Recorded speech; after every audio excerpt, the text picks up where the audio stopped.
ಸಭಾಪತಿಯವರ DK. Ravi IAS ಅಧಿಕಾರಿ, ಸಾರ್ವಜನಿಕ ಸೇವೆ ಮಾಡ್ತಿದ್ದಂತ ಒಬ್ಬ ಅಧಿಕಾರಿ 16ನೇ ತಾರೀಕು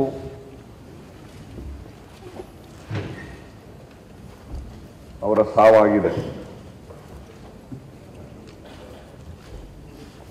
16ನೇ ತಾರೀಕು ಸಾಯಂಕಾಲ 7:45ಕ್ಕೆ ಅವರ ಮಾವ ಹನುಮಂತರಾಯಪ್ಪನವರು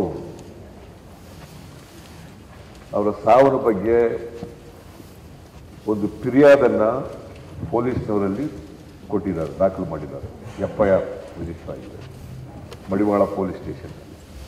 ಘಟನೆ ಬಗ್ಗೆ ಏನು ವಿವರಣೆ ಕೊಡಬೇಕಾಗಿತ್ತು ಅದನ್ನು ಅಸೆಂಬ್ಲಿನಲ್ಲಿ ನಮ್ಮ ಗೃಹ ಮಂತ್ರಿಗಳು ಕೊಟ್ಟಿದ್ದಾರೆ. ಇದನ್ನು CID ವಹಿಸ್ತೀವಪ್ಪ. CIDನಲ್ಲಿ ಒಬ್ಬ ಸೀನಿಯರ್ ಅಧಿಕಾರಿ, ಹಿರಿಯ ಅಧಿಕಾರಿ ನೇತೃತ್ವದಲ್ಲಿ ತನಿಖೆ ಮಾಡಿಸ್ತೀವಿ. CID ಕೂಡ ಒಂದು ನಮ್ಮ ರಾಜ್ಯದಲ್ಲಿ ವಿಶ್ವಾಸಕ್ಕೆ ಅರ್ಹವಾಗಿರ್ತಕ್ಕಂಥ ಒಂದು ತನಿಖಾ ಸಂಸ್ಥೆ. ಅದು ಸ್ವತಂತ್ರವಾಗಿ ತನಿಖೆ ಮಾಡತಕ್ಕಂಥ ಒಂದು ಸಂಸ್ಥೆ. ನಮ್ಮ ಅಧಿಕಾರಿಗಳಿಗೂ ಕೂಡ ಯಾವುದೇ ಅಪರಾಧವನ್ನ ಭೇದಿಸ್ತಕ್ಕಂಥ ತನಿಖೆ ಮಾಡತಕ್ಕಂಥ ಸಾಮರ್ಥ್ಯ, ಅರ್ಹತೆ ಎಲ್ಲವೂ ಕೂಡ ಇದ್ದಾವೆ. ಯಾಕಂದ್ರೆ ಅನೇಕ ಪ್ರಕರಣಗಳಲ್ಲಿ ನಮ್ಮ ಪೊಲೀಸ್ನವರು ಬಹಳ ಒಳ್ಳೆ ಕೆಲಸ ಮಾಡಿದ್ದಾರೆ, ಸತ್ಯ ವರ್ತರ್ತಕ್ಕಂಥ ಕೆಲಸವನ್ನು ಮಾಡಿದ್ದಾರೆ, ತಪ್ಪು ಮಾಡಿದವರಿಗೆ ಶಿಕ್ಷೆ ಕೊಡ್ತಕ್ಕಂಥ ಕೆಲಸ ಮಾಡಿದ್ದಾರೆ. CID ಕೂಡ ಆ ಥರದ ಕೆಲಸ ಮಾಡಿದೆ. ಆ ಕಾರಣಕ್ಕೋಸ್ಕರವಾಗಿ ನಾವು CBI ಬೇಡ, CID ಇಂದಲೇ ತನಿಖೆ ಮಾಡಿಸ್ತೇವೆ ಅಂತಕ್ಕಂಥ ಉತ್ತರವನ್ನು ಸರ್ಕಾರದ ಪರವಾಗಿ ನಾವು ಕೊಟ್ಟಿದ್ದೇವೆ.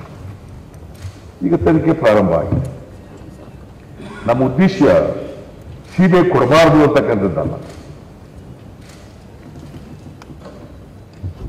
ನಮಗೆ ಅಥವಾ CBI ಬಗ್ಗೆ ಅಪನಂಬಿಕೆ ಇದೆ, ಅವಿಶ್ವಾಸ ಇದೆ ಅಂತಕ್ಕಂಥ ಅರ್ಥನೂ ಅಲ್ಲ, ಅಥವಾ CBIಗೆ ನಾವೇನೋ ಎದುರ್ಕೊಳ್ತೀವಿ ಅಂತಕ್ಕಂಥ ಭಾವನೆಯೂ ಕೂಡ ಅಲ್ಲ.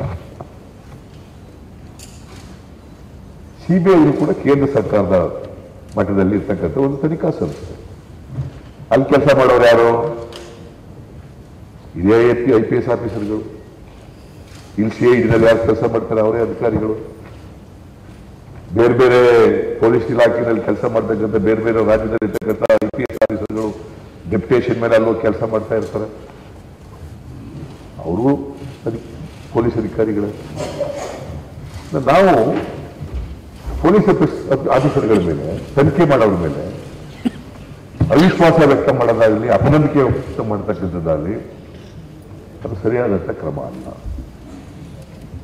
ನಾವು ಪೂರ್ಣ ಸ್ವಾತಂತ್ರ್ಯ ಕೊಡ್ತೀವಿ. ಯಾಕಂದ್ರೆ ನಮ್ಮ ಸರ್ಕಾರ ಪಾರದರ್ಶಕತೆಯಲ್ಲಿ ನಂಬಿಕೆ ಇಟ್ಕೊಂಡಿರ್ತಕ್ಕಂಥವ್ರು, ಪಾರದರ್ಶಕ ನಡೀಬೇಕು. ಯಾರೇ ಅಪರಾಧ ಮಾಡಿದ್ರು ಕೂಡ, ಯಾವುದೇ ಪ್ರಕರಣಗಳಾದಾಗಲೂ ಕೂಡ ಪಾರದರ್ಶಕವಾಗಿ ತನಿಖೆ ಆಗಬೇಕು, ಸತ್ಯ ಹೊರಬರಬೇಕು, ಯಾರು ಅಪರಾಧ ಮಾಡಿದರೆ ಅವರಿಗೆ ಶಿಕ್ಷೆ ಆಗಬೇಕು ಅಂತಕ್ಕಂಥದ್ದು ನಂಬಿಕೆ ಇಟ್ಕೊಂಡಿರ್ತಕ್ಕಂಥವ್ರು ನಾವು. ಇದು CID ಅವರು ಈಗ ಕಳೆದ 4-5 ದಿನಗಳಿಂದ ಮಾಡಿದ್ದಾರೆ.